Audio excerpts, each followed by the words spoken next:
Hindi mo kailangan ng maraming pera para magsimula. That might sound surprising, pero real talk, maraming tao ang hindi nagsisimula dahil akala nila kailangan muna ng malaking puhunan. They keep saying, kapag may sapat na pera na ako, saka ako magsisimula. But the truth is, waiting for perfect resources often becomes an excuse for not taking action.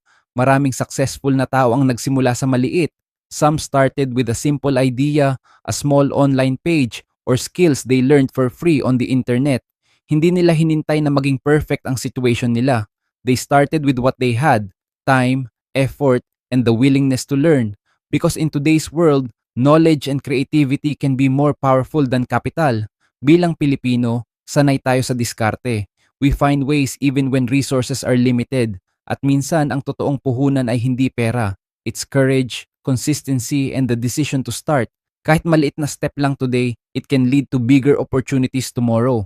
Tandaan mo ito, you don't need to have everything to begin, but you need to begin to have something. Kung gusto mo ng libro na makakatulong para umunlad ka sa buhay, check the link in my bio or sa comment section.